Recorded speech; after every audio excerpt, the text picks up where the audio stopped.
नमस्कार। आप सभी का बहुत बहुत स्वागत है। आज हमारा विषय है नाथ साहित्य। नाथ साहित्य से जुड़े महत्वपूर्ण बिंदुओं पर आज हम चर्चा करेंगे।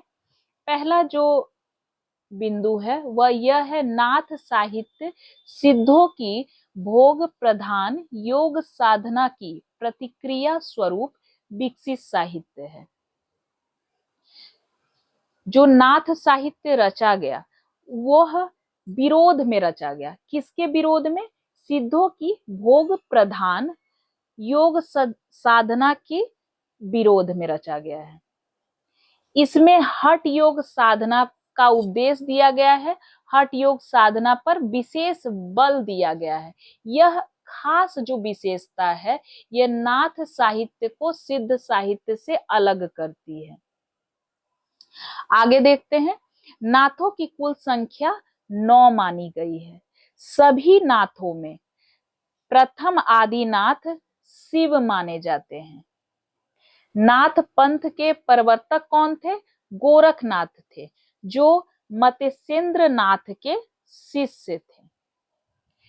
ऐसा माना जाता है कि गोरखनाथ ने ही अपने गुरु का वामाचारी साधना से उद्धार किया था। अब वामाचारी साधना क्या है?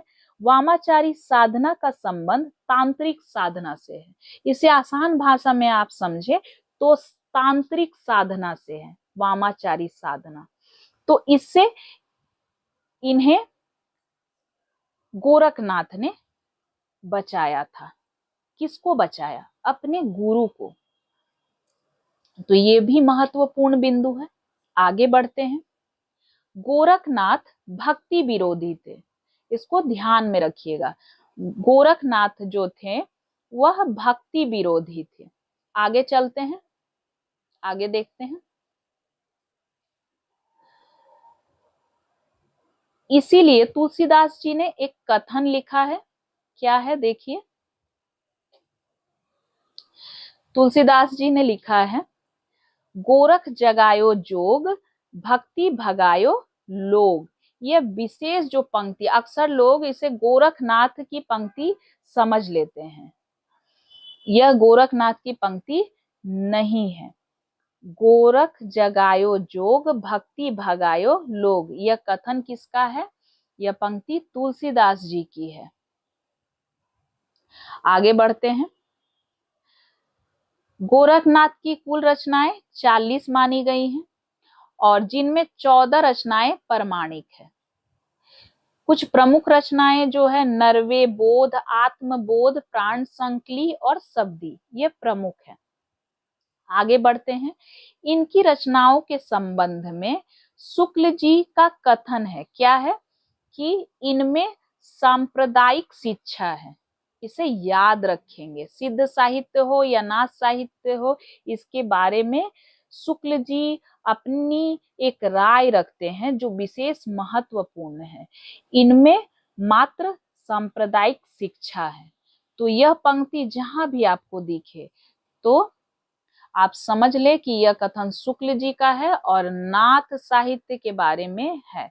यह जो पंक्ति है ये गोरखनाथ की रचनाओं के संबंध में है। इनमें सांप्रदायिक शिक्षा है। आगे बढ़ते हैं।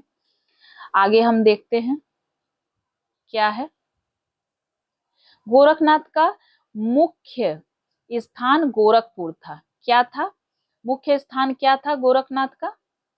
गोरखनाथ का मुख्य स्थान गोरखपुर था, किंतु इन्होंने अपने मत का प्रचार कहाँ किया है? पंजाब और राजस्थान में। कहाँ किया है? पंजाब और राजस्थान में किया है। इसे ध्यान रखेंगे। तो पश्चिमी क्षेत्र किसका था? नाथों का था। भारत का पूर्वी क्षेत्र किनका था? सिद्धों का। सिद्ध साहित्य और नाथ साहित्य में कुछ मौलिक अंतर है जिसे हमें ध्यान में रखने की आवश्यकता है। हो सकता है परीक्षा में इससे भी संबंधित प्रश्न पूछ लिए जाएं, तो आप थोड़ा सजग होकर पढ़ें। गोरखनाथ का मुख्य स्थान क्या हुआ? गोरखपुर, किंतु इन्होंने अपने मत का प्रचार पंजाब एवं राजस्थान में किया है। आगे बढ़ते हैं। नाथ साहित्य किस रूप में है? संवाद रूप में है। मिश्र बंधुओं ने गोरखनाथ को हिंदी का प्रथम गद्य लेखक माना है। इसे याद रखेंगे, गद्य और पद्य दोनों में गोरखनाथ की रचनाएं संग्रहित है। तो नाथ साहित्य किस रूप में है? संवाद रूप में है। और मिश्र बंधुओं ने गोरखनाथ को हिंदी का प्रथम गद्य लेखक माना है। आगे बढ़ते हैं। पीताम्बर दत्त बड़थवाल ने सर्वप्रथम गोरखनाथ की रचनाओं का संग्रह गोरखवाणी 1930 ईस्वी में शीर्षक से प्रकाशित करवाया है। ये भी विशेष महत्वपूर्ण तथ्य है। क्या है कि गोरखवाणी शीर्षक से पीताम्बर दत्त बड़थवाल ने सर्वप्रथम गोरखनाथ की रचनाओं का संग्रह प्रकाशित करवाया है। ठीक है, 1930 ईस्वी में ये प्रकाशन हुआ है गोरखवाणी। ये पुस्तक ध्यान में रखने योग्य है। आगे बढ़ते हैं। नाथ साहित्य की विशेषताएं। नाथ साहित्य की विशेषताएं क्या क्या है?